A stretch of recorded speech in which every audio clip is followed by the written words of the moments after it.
lab qilib eng oxirgi dekabrda qor gulini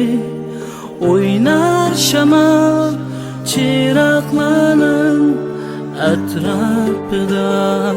tushmoqda qor lab qilib eng oxirgi dekabrda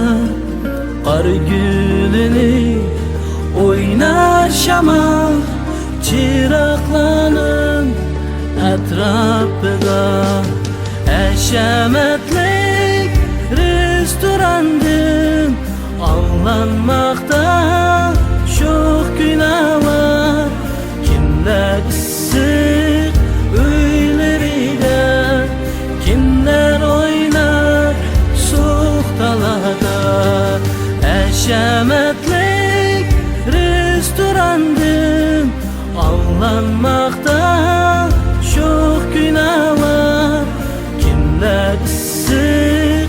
uylarida kimlar o'ynar so'q dalada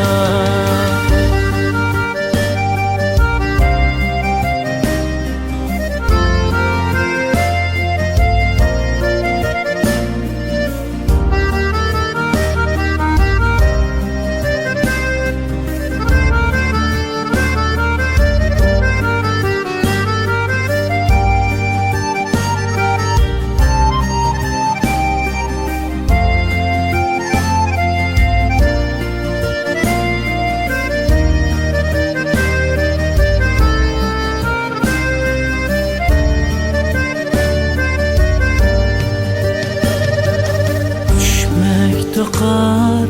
lab qilib eng oxirgi dekabrda qor gulini o'ynar shamol chiroqlarning atrofida tushmoqda qor lab qilib eng oxirgi dekabrda qor gulini o'ynar shamol chiroqlarning atrofida ko'rkam go'zal qor gulini yopqin libos keng jahonga uxlab qoldi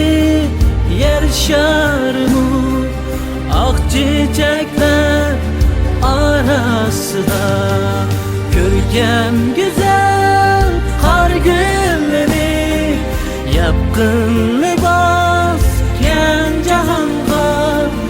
uxlab qoldi yer sharmu oq chechaklar arasida